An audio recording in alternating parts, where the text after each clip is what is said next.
अस्सलाम वालेकुम, मेरा नाम सैयद मोहम्मद चैनल पर बहुत बहुत खुश आमदीद स्वागत है। जो नए चैनल को जरूर सब्सक्राइब करें, वीडियो को लाइक एंड शेयर ज़रूर करें।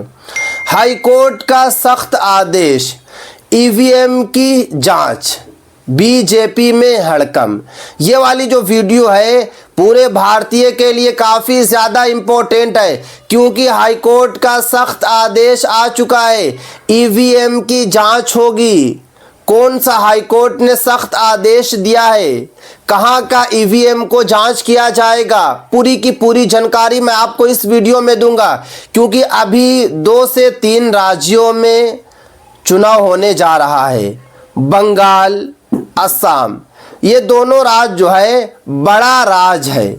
चुनाव से पहले हाई कोर्ट ने ईवीएम को लेकर बड़ा निर्देश दिया है, क्योंकि पिछले कुछ महीनों से लगातार ओपोजिशन नेता का कहना था कि जल्दी से जल्दी ईवीएम की जांच की जाए।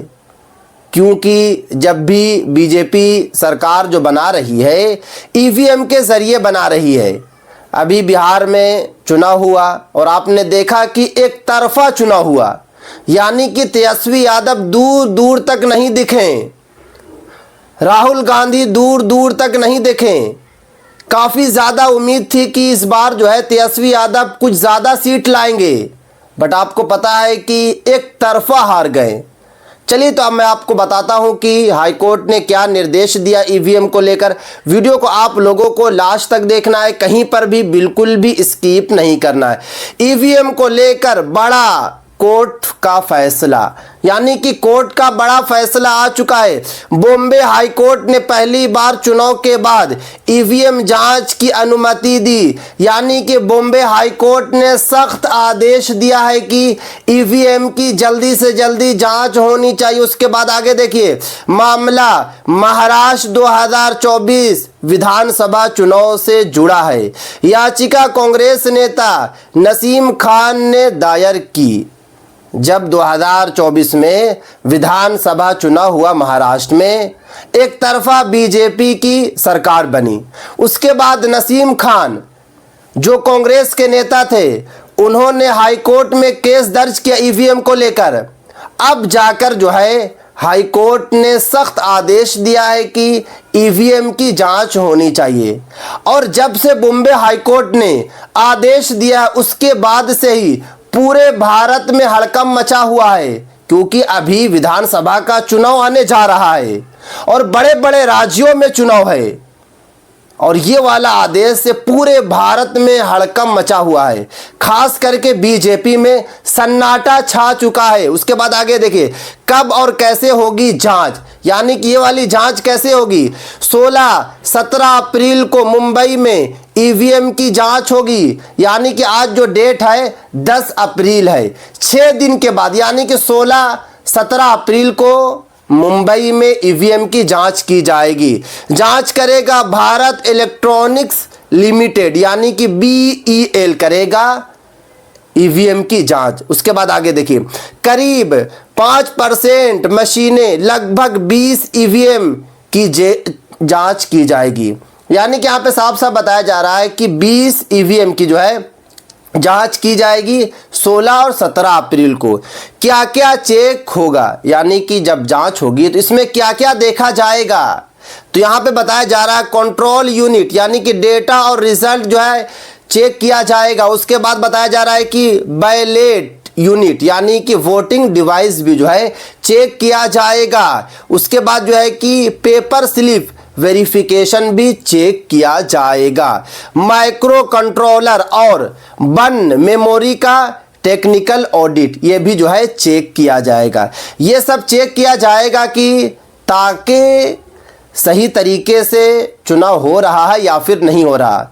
आप लोगों को लग रहा होगा कि ये तो बॉम्बे का मामला है, 2024 में विधानसभा चुनाव हुआ था बॉम्बे में, उस वक्त जो है केस को दर्ज किया गया था।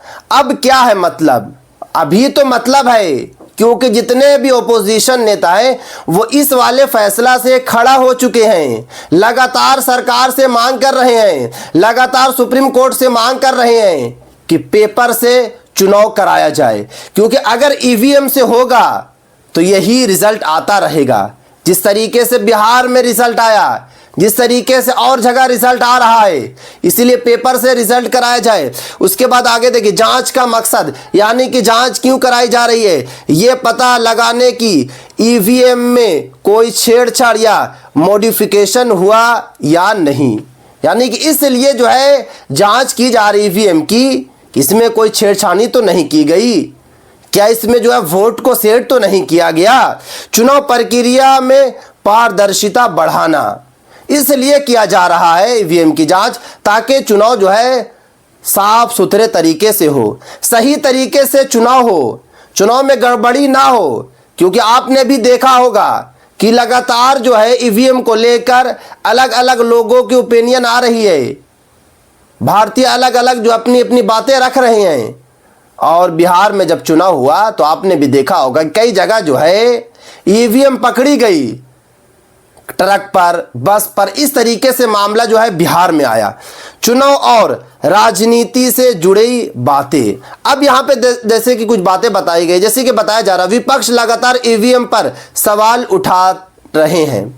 पिछले कई सालों से जितने भी ओपोजिशन नेता हैं वो लगातार जो है ईवीएम पर सवाल उठा रहे हैं और ईवीएम को बंद करने के लिए कह रहे हैं कि आप लोग पेपर से चुनाव कराएं। उसके बाद आगे देखिए, सत्ताधारी दल पर आरोप, ईवीएम में गड़बड़ी से चुनाव प्रभावित। लगातार ओपोजिशन नेता का कहना है कि जो चुनाव प्रभावित हो रहा है वो ईवीएम की वजह से हो रहा है।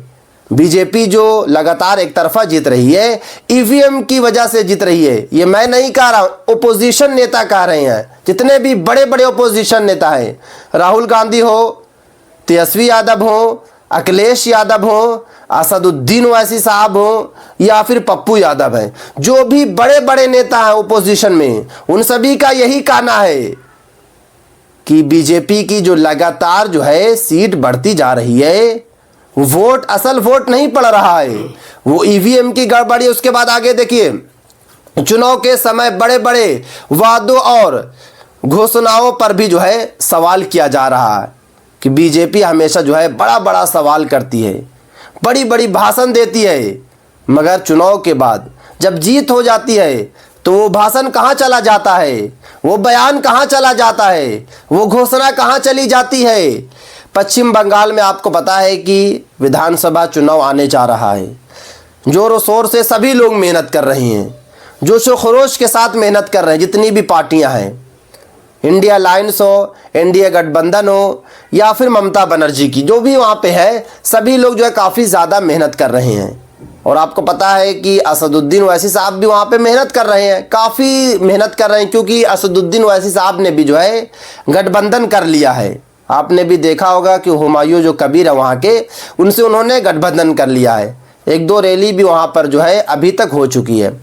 अब जैसे कि यहाँ पे बताया जा रहा है कि वहाँ पर एसआईआर में भी गड़बड़ी हो रही है, क्योंकि जो 3 दिन पहले जो वहाँ का डेटा निकल कर आया कि लगभग जो है 90 लाख से भी ज़्यादा लोगों का नाम एसआईआर से बाहर हो चुका है। 90 लाख से भी ज़्यादा लोगों का नाम वोटर लिस्ट से बाहर हो चुका है।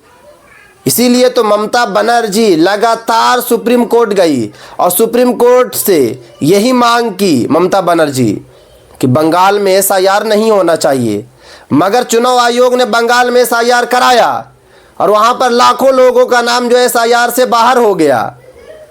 अब आप लोगों को जो है 16 से 17 अप्रैल तक का वेट करना पड़ेगा। अब देखना होगा कि जो हाई कोर्ट ने सख्त आदेश दिया है, बॉम्बे हाई कोर्ट ने, उसके बाद जो है 16 और 17 अप्रैल को ईवीएम की जांच की जाएगी। लगभग जो है 5% वोट पर जो है जांच होगी, यानी कि 20 मशीनें की जो है जांच की जाएगी।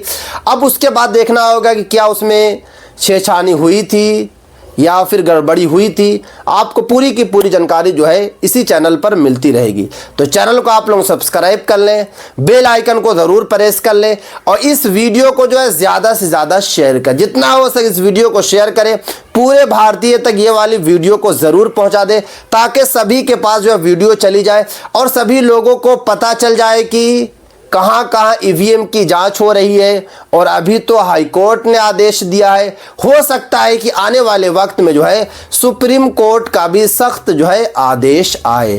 तो ये थी आज की काफ़ी इंपॉर्टेंट वीडियो। अस्सलामु अलैकुम।